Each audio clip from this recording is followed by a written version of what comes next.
뭐 하신 분이죠? 투기꾼이요. 아, 투기꾼. 영국 중앙은행과 재무부가 항복 선언을 해요. 이야. 환율 방어가 불가능할 정도로 투매를 해가지고 항복 선언을 합니다. 그 유명한 게 있어요. 그래서 손녀뻘과 세 번째 결혼이라고 손녀뻘이요? 나오네요. 딸뻘도 딸뻘도 아니고? 아니고요. 와 대단하시네. 그냥 혹시 그래서 살아보고 싶으신 건가요? 세 번을. 세 번. 아. 너무 마음대로 살아보라며. 심시티 좋아하시는 분이 있어요. 어우 저 너무 좋아하죠. 심시티. 네. 그거를 현실에서 구현하실 수 있어요. 서울에 아무것도 없을 때 본인 별명이 불도저 시장이에요. 불도저 시장. 불도저로 밀고요. 그 위에 건물을 때려 짓는 게 속도가 미쳤어요. 그 옆에 공사장에다가 세워놓습니다. 싸우면서 건설하자. 따닥 붙여놓고 딱 때리거든요. 그런 거 보면 물론 부작용이 너무나도 심각했죠. 네. 밤새서 한 거 아니에요? 네? 밤새서 한 거 아니에요? 밤새서 했죠. 사람 많이 죽어요.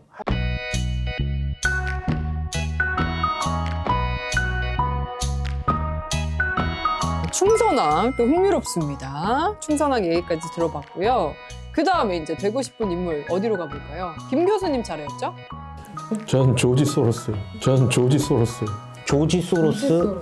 아, 오늘 처음 듣는 분들 많이 나오네요. 예. 소로스를 조지 소로스. 뭐 하신 분이죠? 투기꾼이요. 아, 투기꾼. 그러니까 이게 재밌어요. 한쪽에서는 전설적인 투자자지만 한쪽에서는 시대의 정말 투기꾼. 도덕적으로 비난받아 마땅할 투기꾼이라고 불리는 사람. 그 월가 사람인가요? 헝가리 출신으로 전쟁 때 나치를 피해서 영국으로 옵니다. 그래서 영국에서 대학을 나오는데 이 사람이 철학과를 나왔어요. 철학가. 칼 포퍼의 제자예요. 아. 근데 막 뭐 이렇게 엄청나게 지도를 받고 이래보다는 뭐 수업을 듣다 그 정도인데 칼 포퍼 얘기인데 어쨌든 이 사람이 대학을 졸업한 이후에 투자업계 됩니다. 주로 외환. 외환. 네, 외환 거래. 환치기꾼인가요? 네, 환치기꾼이죠. 환치기꾼이구나. 그래서 거래를 했는데 이때 이제 우리가 알고 있는 뭐 고정환율제에서 변동환율제를 번하면서 이 환율의 변동의 그 차익을 노리는 거래들이 막 성장합니다. 그러다가 나중에 어떻게 되느냐, 이 사람이 저는 처음 들었을 때 조금 놀라운데 처음에 이 사람이 강렬한 인상을 남겼던 건 1992년에 파운드화 가치가 떨어질 것 같다 그러니까 역배팅을 해가지고 엄청나게 돈을 법니다. 그럼 무슨 일이 일어나느냐, 이 사람이 끌어모은 투기 세력 때문에 영국 중앙은행과 재무부가 항복 선언을 해요. 이야. 환율 방어가 불가능할 정도로 투매를 해가지고 항복 선언을 합니다. 그 유명한 게 있어요. 그래서 이 여파가 어디까지 이어지냐면요, 1992년에 그 검은 수요일이라고 하는데 그날 오후 5시에 외환 시장이 끝날 무렵에 당시 영국 재무부 장관이 이렇게 나와서 얘기를 합니다. 졌다 우리가. 네, 우리는 더 이상 이 외환 세력들에게, 투기꾼들에게 이렇게 막아서 우리 환율을 방어할 수 없다는 얘기를 하는데, 이때 무슨 일이 벌어지느냐, 그 모습을 TV로 보고 있는 사람이 있었어요. 나이젤 파라지라고, 지금 영국의 그 포퓰리스트 정치인. 극우운동, 브렉시트를 이끈 그런 사람이 있어요. 그러니까 그런 식으로 우파에게도 자극을 줬던 사람이 있어요. 이 투기꾼 때문에 우리나라가 망한다라는 인식을 준 사람도 있는데, 그 다음에 이 사람이 큰 반향을 일으켰던 거는 98년입니다. 왜 태국. 들어본 것 같지? 바트와 폭락에 또 배팅을 걸어서 한 나라의 통화와 경제를 무너뜨리고 그게 그 결과 IMF로. 한국까지 옵니다. 나 그래서 들어봤구나. 이름이 좀 익숙한 네. 사람이었는데. 그래서 이 사람이 가지고 있는 타이거 펀드라는 게 전 세계에서인가 그 어떤 한 국가의 통화가 아주 중요하잖아요. 우리 통화라는 거는, 화폐라는 건 경제적 주권이잖아요. 이것을 공격을 해가지고 이익을 얻는 사람이죠. 그럼 이 사람한테는 두 가지 정체성이 있는 거예요. 하나는 뭐냐, 합리적인 투자자로서 기회를 보고 배팅을 걸어서 거기에 맞게 돈을, 그 대가를 얻은 사람, 불법은 아니니까. 리스크 앤 리턴. 또 한 사람은 뭐냐, 한 국가의 주권을 침해하는 투기꾼이자 그 결과로 인해서 수많은 사람들의 삶을 망가뜨렸던 사람이 되는 거죠. 근데 이 사람이 정체성이 하나도 부여되니까 이 서사가 맞아떨어져요. 유대인이에요. 유대인 은행가. 그렇기 때문에 지금도 보면은 그 미국에서는 소로스는 악마입니다. 우익들에게. 예. 그리고 더 하나 재밌는 건, 그럼 이제 제가 왜 이걸 하고 싶냐? 돈을 번 것도 좋죠. 돈을 쿠빌라이보다 많았을 겁니다. 그렇게 돈을 이 벌어들이고 정도로. 예, 어마어마하게 많아요. 근데 재밌는 게 뭐냐면 이 사람이 이 돈을 가지고 열린 사회 재단을 만들어요. 좋은 일 하시는구나. 오픈 소사이티 펀드인데 칼 포퍼의 열린 사회 그 적들 그 기억하시죠? 이제 전 세계에 있는 권위주의 정권에 맞서 민주주의 운동을 이렇게 지원하거나 그러한 포럼을 여는 데 도움을 줘요. 그리고 이 사람이 가장 최근에 어떤 일을 했냐면은 헝가리 출신이잖아요. 헝가리에다가 대학을 하나 만듭니다. 유럽, 그러니까 중부 유럽 대학 이렇게 하면 될 거예요. 아, 아직 살아계시는군요. 예, 왔다 갔다 하는데 저 봤어요. 저 실제로 오늘 봤는데 내일 하시는구나. 그 대학에서 봤어요. 오. 그 사람이 그 대학에서 이제 학회를 열어가지고 온 거예요. 그 후원자로서. 부인이 나보다 어리던데 그때. 어쨌든. 근데 중요한 건 뭐냐? 혹시 그래서 살아보고 싶으신 건가요? 그냥 혹시 그래서 살아보고 싶으신 건가요? 세 번을 세 했대요. 번. 너무 마음대로 살아보라며. 아니야 돈이 아니야 와이프 아니야 여보 그게 아니야. 얘들아 아빠는 널 사랑해. 그게 아니라 그 사람이 뭐냐면 이 대학을 했는데 지금 이 대학이 비엔나로 옮겨갔습니다. 오스트리아. 왜냐면은 지금 헝가리 엄청난 극우 권위주의 대통령이 있어요. 그래서 이 사람이 탄압을 해가지고 옮겨가고 있거든요. 근데 이 사람은 어쨌든 자기가 벌어들인 돈으로 재단을 세워서 그 재단을 통해서 권위주의 정권에 맞서는 민주주의 운동을 하고 있는 거죠. 그렇다고 해서 이 민주주의가 어떤 성격인가에 대해서는 되게 논쟁이 될 것 같아요. 그러니까 재밌는 인물인 것 같아요. 한쪽에서는 현명한 투자자, 한쪽에서는 투기꾼. 도덕적으로도 비난만을 만한 투기꾼, 그리고 사회적으로는 그 유대인이라는 어떤 멸시와 편견에 쌓여 있고 그런가 동시에 권위주의 그 돈으로 자기가 가진 돈으로 민주주의를 구현하겠다고 하는 이런 인물이거든요. 매우 입체적이고 복합적이라서 살아보고 싶습니다. 물론 돈이죠. 네. 그 돈으로 무엇을 할 수 있을까요? 뭐든 할 수 있으니까. 뭐든 할 수 네. 있으니까. 네. 조지 소로스. 지금 나이가 어떻게 된대요? 100살 가까이 걸려. 어이구. 심지어 장수까지 하세요. 확인해 볼게요. 야. 아니 근데 아직 돌아가시지도 않았는데 살아보고 싶다고. 그 부인 되신 분께서 지금 저는 현대 잔뜩 살아서 그래요. 기다리고 계실 텐데. 예, 95세. 이야. 지금 부인 되신 분이 기다리고 있는데 빨리 안 가시냐? 왜? 그럴 수도 있어. 에이 또 그렇게 또 진짜 진정한 찐사랑일 수도 있지요. 네. 그건 아, 모르는 건데. 근데 그러니까 저만큼 능력자면은 또 이게 머리가 매력 있을 수 그럼요. 있으니까. 줄기세포 맞으셨을 거예요. 맞아요. 근데 확실히 돈이 많아야 좀 네. 장수하나 봐. 네. 손녀뻘과 세 번째 결혼이라고. 손녀뻘이 아, 딸뻘도 아니고. 딸뻘도 아니고요. 와 대단하시네. 외모도 험칠하시네요. 정정하시네. 사람이 태어나서 네. 1세기는 살아봐야죠. 어우, 빼빨리. 1세기 진짜 1세기를 거의 살아가고 그러면 있는. 한 명 결혼해서 안 되죠. 두 명, 세 명 결혼해야 뭐. 저는 모르겠습니다. 네. 저는 무슨 말씀인지 모르겠어요. 100세 시대 결혼은 기본적으로 2번, 3번은 해야 된다고. 아니 그죠? 살아 있을 동안 쭉 같이 살고. 그때도 뭐 오스트리아 네. 공동주택 얘기할 때 좋다고 그러시던데. 아니 네. 공동주택까지 찬성하시는구나. 예. 오늘 또 새로운 거 많이 배워갑니다, 교수님들. 예, 마지막으로 이제 짧게 해주세요. 빨리 하겠습니다. 예. 김현옥인데 김현옥. 김현옥이라는 1966년부터 1970년까지 서울시장 했던 사람. 네. 이 사람을 왜 하고 싶냐면 여러분들 67년이 아니라 70년. 뭐 내가 몇 글자 얘기했다고 이걸 네.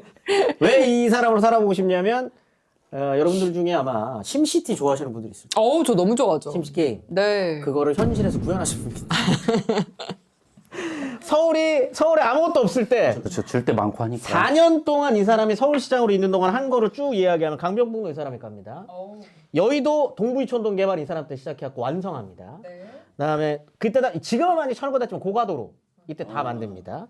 그다음에 지금의 기본적인 서울에 있는 도로망, 서울에 있는 도로 이때 다 만듭니다. 그다음에 육교, 지하 상가 이때 다 만듭니다. 그다음에 강남 개발 이때 시작됩니다. 1966년부터 시작되죠. 그리고 이때 본인이 주도한 건 아니지만 경부고속도로가 서울을 관통하죠. 한남대교 완성됩니다. 요게 다 김현옥 재임 4년 동안 벌어졌었던 일이고 본인의 별명이 불도저예요. 본인 별명이 불도저 시장이에요. 불도저 시장. 그랬었던 사람이고 주로 이 사람이 그래서 왜 불도저냐면 불도저로 밀고요. 그 위에 건물을 때려 짓는 게 속도가 미쳤습니다. 그러니까 왜 심시티냐? 심시티 할 때 여기에 뭐 건물 철거하고 싶다. 바로 되죠. 누르면 바로 되잖아요. 네. 이 사람은 이제 나비 작전이라고 저기 종로에 지금 그 세운상가 있죠. 네. 거기 원래 세운상가 있었던 데 거기 다 무허가 판자촌 이렇게 있었거든요. 24시간이 안 걸렸습니다. 철거. 와, 그게 가능해요? 하루 만에 싹 진짜 불도저네. 그냥 미는 거예요. 그냥 샥 밀고 공사 시작. 해서 지금의 세운상가가 착공부터 완공까지 부분 완공부터 쭉쭉쭉 되니까 처음에 부분 완공됐었던 건 3년? 채 안 걸려요. 와. 그렇게 그냥 쭉쭉 올리는 겁니다. 그 다음에 여의도, 윤중로 그거 몇일 걸리냐? 100일.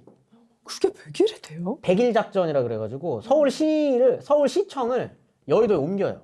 그리고 본인도 모자 쓰고 돌격. 그 옆에 공사장에다가 세워놓습니다. 싸우면서 건설하자. 따닥 붙여놓고 딱 때리거든요. 그런 걸 보면 물론 부작용이 너무나도 심각했죠. 네. 밤새서 한 거 아니에요? 네? 밤새서 한 거 아니에요? 밤새서 했죠. 사람 많이 죽어요. 공사하다 사람 죽기도 하고. 그 시대는. 네. 근데 이제 김현옥이 시작했었던 주택 정책이 지금의 주택 정책 근간입니다. 지금 이 이렇게 시기에 빈부격차 만들고. 일단 집값을 올리면서 기업을 유치하고, 네. 그 다음에 돈이 없어? 그러면은 은행 만들어서 빌려주고, 주택은행. 이런 식의 어떤 메커니즘을 처음으로 만든 사람. 그 다음에 사람들한테 왜? 집 한 채 만들어야지. 집 한 채 있어야 중산층이야. 중산층 되고 싶으면 집 만들어야지. 돈 없어? 빌려줄게. 주택은행 만들어서 뿌리고. 이랬었던 사람이에요. 그러니까 그러면은 어쨌든 경기는 살죠. 주택 경기는 살아나겠죠. 그리고 건설업자들도 이때 김현옥 덕분에 토건업자 수준에서 건설 기업으로 올라갑니다. 그랬었던 사람이지만 부작용이 굉장히 많잖아요. 제가 만약 김현옥으로 간다면 재밌었을 것 같아요. 심시 오늘은 어디를 야 지도 갖고 와봐라. 제가 다니는 서울시립대학교가 김현옥 시장하고 아마 그 인연이 있는 것 같아요. 인연이 있겠죠. 네, 그분이 서울시립대한테 제안을 했어요. 너희를 지금 그 잠실 제2롯데월드가 있는 곳으로 옮겨주겠다. 오. 근데 거기 아무것도 없었거든요. 네. 그때 뻘이었죠, 뻘. 안 받았구나, 그래서. 그래서 교수들이 전부 다 들고 일어났죠. 아. 우리는 그런 데 갈 수 없다. 아하, 그때 갔으면 지금 대박인데. 강남에 있는 네. 석촌호수가 앞에 딱 있고 아하. 롯데월드 너구리가 이렇게 딱 하고 있는. 너무 아쉬우시죠? 모르죠. 갔으면 너구리는 없었겠죠. 네. 그렇잖아요. 학교 재산은 안 돼. 이게 아마 네 서울대가 되지 않았을까. 하긴 위치도 중요해. 이게 제가 김현옥이 제일 되고 싶었던 이유는 사실은 네. 제가 김현옥이었으면 네. 제가 믿을 만한 땅을 사겠다. 그러니까 여러 명을 불러 정보를 아니까. 나 좀 불러주고. 차명으로 가족들 쫙 껴서 하면 되겠지. 차명으로. 그 시대는 진짜. 이 왜 이게 가능하냐? 김현옥 때 서울시의 집값이 이 올라가는 이 상승 곡선을 보면 이렇게 올라가요. 이렇게 치고 올라가거든요. 근데 그 올라갔었던 여러 가지 계기가 있는데 가장 컸던 계기 중에 하나가 서울시청 앞에서 돔 같은 거를 하나 그 임시 돔 천막 같은 거를 쫙 크게 쳐요. 지금 시청 앞 강장에다가 그래놓고 이때 당시에 이제 그 토목과 교수들 건축학과 교수들 쫙 다 불러다 놓고 우리 이렇게 얘기하는 거예요. 우리 계획이 있는 거 아니야. 구체적인 계획이 있는 건 아닌데 앞으로 서울시가 이렇게 발전할 거다라고 하는 그냥 나름의 니네들 나름의 로드맵 같은 게 있으면 여기에다가 재현을 해서 그런 거 디오라마라 그러나요? 네, 이렇게 네, 모양같이 모양 세우는 거. 네. 그거 한번 만들어 봐봐 하는 거예요. 그래서 그거를 만들어 놓고 앞으로 10년 뒤 서울 뭐 이런 식으로 걸어 놓은 다음에 행사를 해요. 근데 거기에 서울 시민들이 다 몰려갑니다. 근데 여러분들이 만약 서울 시민이에요. 네. 그럼 거기에 있는 그 디오라마를 보면서 무슨 생각을 할 거냐는 거예요. 우리 동네가 곧 이렇게 바뀌겠구나라고 생각하거든요. 특히나 많이 바뀌어져 있는 동네들을 보면 우리 동네가 이렇게 된다고?